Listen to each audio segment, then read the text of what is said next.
Welcome back to the Pitchside Podcast channel. I'm your host HD of the PSP, and welcome to another episode of the Pitchside Podcast, episode 99 here. Follow us on social media at PSP on Twitter, Pitchside Board on Instagram, and of course, you can listen to us on Spotify, Google Podcast, or any other platform. But most importantly, like, share, comment on the YouTube version, and subscribe to the YouTube channel, enable notifications, and help us on the way to 1K. Join us for more, and you are welcome to this Champions League edition of the podcast. But not before completely going and talking about what happened on Monday. Of course, a couple of matches was played on Monday in the Premier League. It was Wolves versus Liverpool, and of course we reviewed that game yesterday. A 1-0 victory for Liverpool. That was pretty, not convincing in many ways, but certainly an important one, considering the form that Liverpool have been in at the moment. Diogo Jota's goal in the 45th minute settled the deal for the Liverpool fans, and of course a known former Wolves player doing the damage for them. Wolves, to be fair, they were pretty good. They had a pretty good game. Not too much of many chances, but definitely, Liverpool deserved to win overall. They hung on in the end. Liverpool were not quite that dangerous overall, but definitely took the chance when they could. Diogo Jota, of course, returning, I think, to some sort of a form, really. It's his 9th goal with Liverpool. He had 8th before being injured, of course, an injury that set him back quite a while, but definitely he's gonna be back in form very, very soon. In La Liga, Barcelona made it now 3 points behind Atletico Madrid on the table. It is gonna be very, very interesting to see how things are gonna be panning out next in La Liga, as they defeated Huesca 4-1. They managed to do that, 4 points now behind Atletico Madrid, just like the amount of goals they scored, and 4 goals. Boy, were they beautiful, each in their own way. Of course, Messi scored first, then Griezmann added the second goal. After that, the third goal was from Oscar Mingueza from an assist from Lionel Messi, and the fourth goal was from Messi, a brace for the Argentine, a goal from Griezmann, and a goal from Mingueza, a penalty for Rafa Mir in the 45th and the 49th minute. 45 plus 4 in the first half. I mean, a bit of a harsh penalty, really. It's a point to debate whether the penalty was right or not. I mean, it looked like Ter Stegen didn't exactly touch Rafa Mir inside the box, but definitely it was a moment of concern for Barcelona for a while before Oscar Mingueza make it 3-1. I think the game was comfortable from there. It was a one-way traffic, really. There was no doubt that Barcelona are going to win that one. 4 points now behind Atletico Madrid, and certainly now, with the way Atletico Madrid are performing, they are very prone to dropping points once again, and this could be, from out of nothing, this could bring Barcelona back in the title race, and actually Barcelona could be quite favourites now to win the La Liga title. That would be interesting, and we'll see how things pan out in the next couple of weeks. Enough of that, though, and let's get back now to the important business in hand, and of course the UEFA Champions League, the second batch of the round of 16 encounters is going to be taking place today and tomorrow, of course, and we cannot start from another place rather than Madrid, as Real Madrid host Atalanta in a game that it is probably the most wide open tie of all the ties in the Champions League. I mean, not theoretically, but practically. Like, as the game was played and panned out in the first leg, probably this is the most open game, aside from Atletico Madrid versus Chelsea. I think this is the most open tie of them all. The first leg, I think, left a lot to be asked from Real Madrid, certainly a lot to be asked from Atalanta, who obviously, had an offensive, way of thinking, had an offensive game plan, but definitely the red card for Remo Freuler inside just 20 minutes, shy of 20 minutes in that game, really changed the whole complexion of the tie. Real Madrid then attacked, and I really want to put that between quotation marks, because the way Real Madrid played forward, it didn't look like attacking. It was pretty much possessing for the sake of possession. They didn't do a lot of damage really in that game. I don't really remember a lot of dangerous chances for them. Aside from the goal, a couple of near attempts. I didn't really see a lot of danger from Real Madrid. Atalanta could still be dangerous. And by the way, it is Real Madrid who are demanded to go forward here and start strong, because I don't really trust Real Madrid carrying on or staying in the back for the first 15 minutes or 20 minutes with Atalanta with the power that they have. Like, Zapata is fine, so he doesn't have any problems. So he looks like he's going to be probably playing. It will be, potentially him and Luis Muriel partnering up in the attack. Matteo Pessina might start behind them again.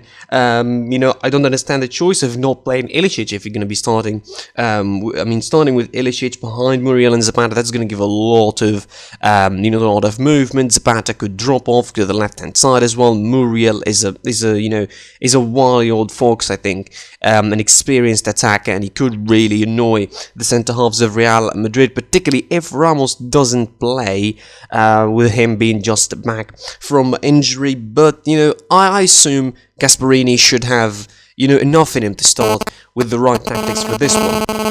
So again, the first game for Real Madrid wasn't exactly about attacking as much as it was about trying to keep Atalanta at bay or bereft of possession, and they did, and they managed to do that. The goal was scored from Mendy, and that, I think, shows you how bad the Real Madrid attack needed Benzema. And we saw in the games afterwards for Real Madrid how how Real Madrid needed Benzema and how important Benzema was for their to their own attack. You really see the matches for Real Madrid afterwards, and after that win against Atalanta, the draw against Sociedad, the draw against Atletico Madrid, and the win against Elche. In particular, Benzema scored the 3 goals of those games, the last one against Elche and before that in the Madrid derby, and you saw how important he is for the system. And with him being absent for a while, Real Madrid really struggled. He really puts the pieces together in the attack. And yes, there might be some other goal scorers pop in and out, but definitely the attacking effort of Real Madrid is slashed probably by 50-60% when Benzema is there. The link-up play, the movement he creates, the space he generates for the other players coming in from behind. Definitely the runners from the midfield and the likes of Valverde, Casemiro, Modric supporting the full-backs who support the wingers, the likes of Rodrigo or Asensio or Vasquez. Whoever plays all benefit from the movement of Karim Benzema, who pulls the defenders with him and goes up front. And I think this is going to be a perfect opportunity for Karim Benzema if he features, and I'm sure he's probably going to feature because they need him, really. I mean, he's going to be trying and be a very, annoying presence for the three at the back for Atalanta, potentially. I mean, mostly there will be Toloi, Christian Romero, and Palomino, so there will be, he will be an annoyance for them. He will try and pull them out of their positions to create space for the runners in the midfield. But here's one point that might be very bad for Real Madrid: the fact that there is no Casemiro. And with no Casemiro, you really find that you're going to find themselves a one-man down against a midfield like Atalanta's midfield. I mean, in normal situation, it's Freuler and De Roon, which are two of the hardest working midfielders in Europe, in my opinion. And 2 of the best midfielders really in Europe. Martin De Roon, I mean, he's the slick guy of the 2, I think, in terms of getting the ball out. While Remo Freuler gives you too much running, gives you a cover to the ground and covering the spaces that is left behind.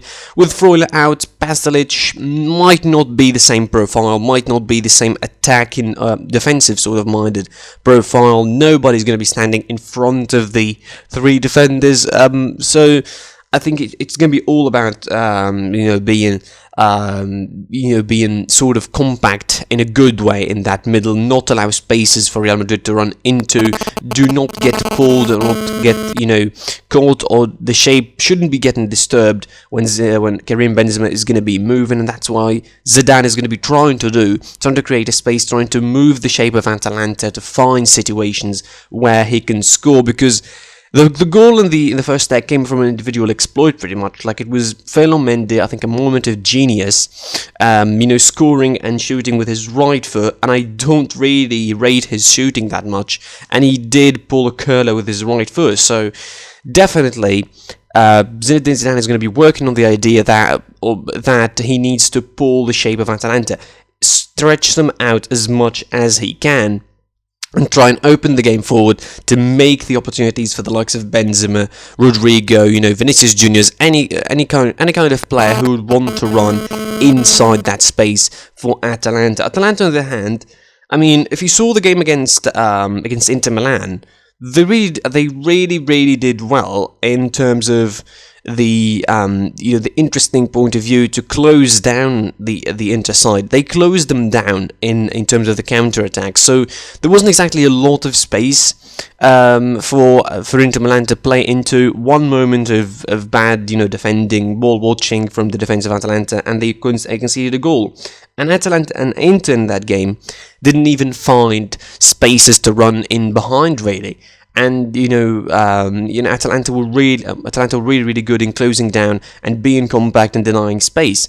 If they could do the same for Real Madrid, I don't think that they will have any kind of solution. Like Real Madrid, they will try to get the ball out from the back, and Atalanta, I'm sure of that, they're going to be pushing high in the first at least 10-15 minutes, trying to get forward. If Real Madrid manage to score early and kill the game off, I think that is going to be really interesting to see. That is going to be really more comfortable for them. But if they get past those 15-20 minutes without scoring, and they give Atalanta a way in somehow, depending on how the game is going to go forward, in my opinion, this will be really hard. It's already hard, and again, without Casemiro in the middle, it's going to be almost a losing battle, because you assume that Isco is going to be starting in the middle of the park with Benzema in, and you have Isco, Casemiro, Isco, Kroos, and Modric, and that is not the best midfield three you could get, really. At least in terms of working hard, at least in terms of tracking back and running and covering space, that's not the best you could get. And you ain't getting Valverde in that, because Valverde has been injured for a while. He hasn't been fine. He wasn't particularly great in the game against Elche. I mean, Real Madrid as a whole were not great against Elche. They went 1-0 down. They had to work their way back up into the game, and 2 goals from Karim Benzema. Like, just saying, because if it wasn't Karim Benzema, probably those 2 goals would not be scored, because Real Madrid will never find someone who would move as smartly as Karim Benzema or create spaces as Karim Benzema does, and as consistent as he is as well in that lineup of Real Madrid. So definitely, it's a game we're looking at from different perspectives. We will see how things pan out, and I really fancy Atalanta going through. As much as people would try and say, "Oh, but Real Madrid, the character of the champions and what have you," this is going to be a very interesting tie, a very hard tie. I might say a very scary tie for Zinedine Zidane.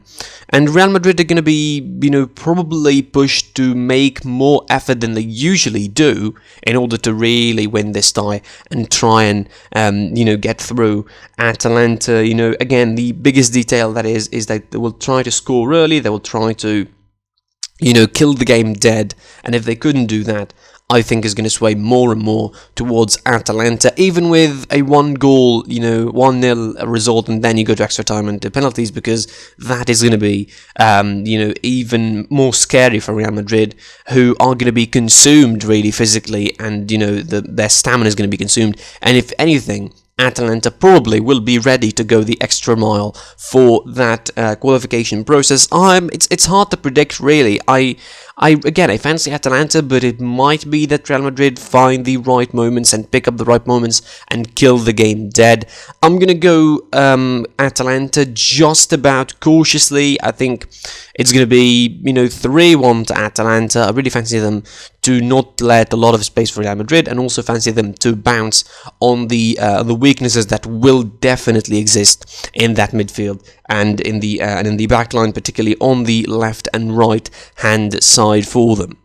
Unfortunately, though, the second game on the night in the Champions League doesn't have as much excitement or intrigue as the first game between Real Madrid and Atalanta. Manchester City and Borussia M'Gladbach. This is going to be it's a done deal, really, for Man City to go through. Again, the first leg winning 2-0. The game is going to be taking place again in the Puskás in the National Arena, I think, in Budapest. again as the first leg, to guarantee the integrity of the game, similar to the situation between RB Leipzig and Liverpool. And this is a game again done and dusted. Nothing really even indicates that we see even a close encounter between these two, despite the fact that Borussia Mönchengladbach are a decent side. But I think their season fell onto a cliff pretty much since the announcement of Marco Rose joining Borussia Dortmund. They haven't been the same. Their league form haven't been the same. Champions League loss against Man City, and of course, nobody really fancied them to go over Manchester City even before, even when the draw was made. Really, nobody fancied them to go through. Nobody gave them any chance to to actually do it, like to actually go through to the next round and and try and make a European competition a little bit exciting for themselves.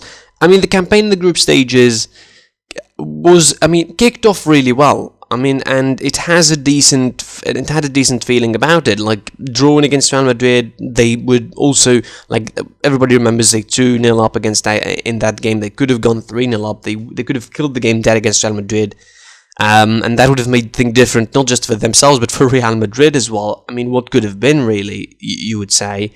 The results against Shakhtar Donetsk, they had a decent campaign overall in the group stages. They faltered in the last couple of games against Inter and against Real Madrid and gave themselves a bit of a scare of going through, while the group was, again, pretty much in their hands, and they mentioned that a lot, but it was in their hands, really, that the group, they controlled the group.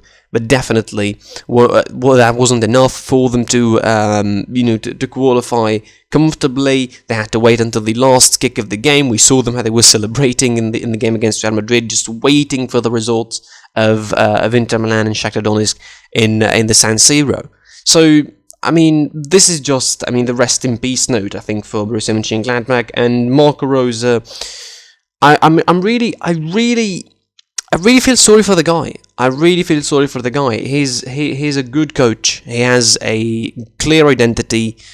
A lot of coaches do not, but he has, at least. He has a clear identity of what he's going to be doing with his team. He knows what the shape is going to be. But definitely, after the announcement that he's going to Borussia Dortmund, and that announcement coming in the middle of the season, disrupting the whole morale of the club, rightfully so. It definitely changes the mentality, and it definitely puts the club in a bad position mentally to carry on, and that showed in a big way. It showed in a major way in the form that Borussia Mönchengladbach are in at the moment. You look at Borussia Mönchengladbach; they are now with 6 losses on the bounce in all competition. Including the first leg against Manchester City, of course, or you can say 7 on the bounce, really. Losses against the likes of Mainz, Leipzig in the league, against Dortmund in the cup, against Leverkusen, and against Augsburg lately, 3-1.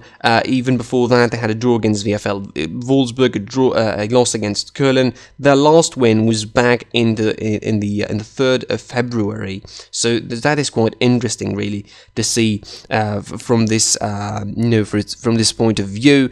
Also, their away form in general is pretty bad as of late. Only 1 away win in the last 5 games, and that away win is their last one in general, which was against Stuttgart. So definitely Borussia Mönchengladbach enter this game with nothing to lose, yes, but they will definitely lose. They will definitely lose the result. But in terms of having hopes to qualify, they will. I think they will go offensive, and they will accept the fact that they might get dropped 5, 6, 7-0 maybe.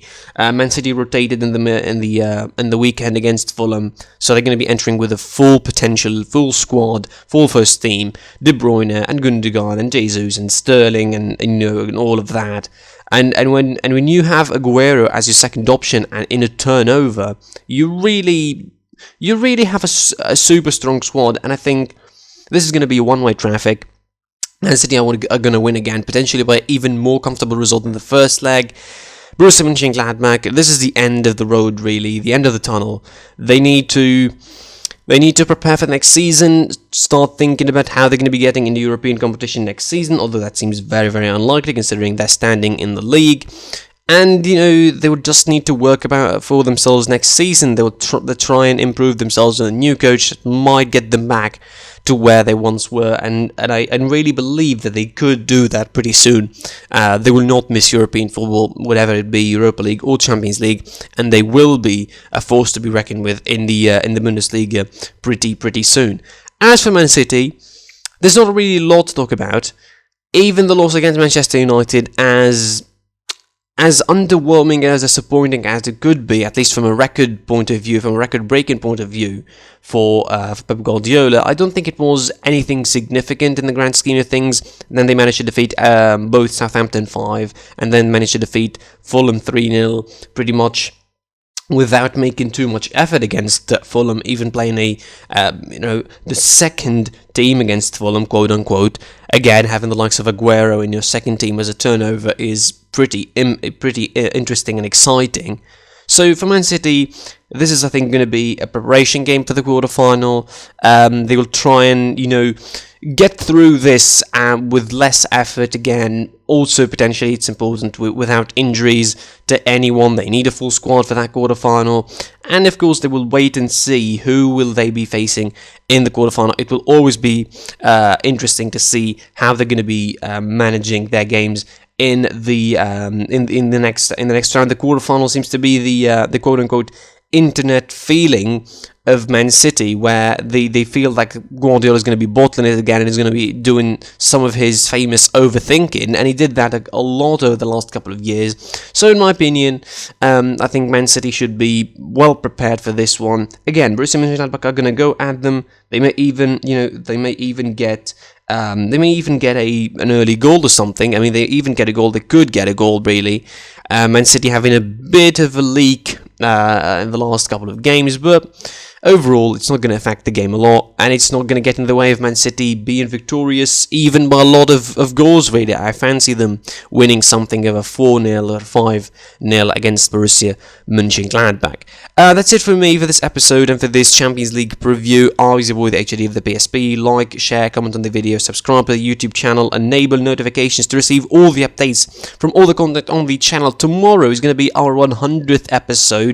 Help us, reach more viewers, help us reach more audience by subscribing, enabling notifications in particular to beat the YouTube algorithm and get to more people. Follow us on social media. I'm at SatPSP on Twitter, on Instagram. And until next time, I'll be seeing you soon. Goodbye.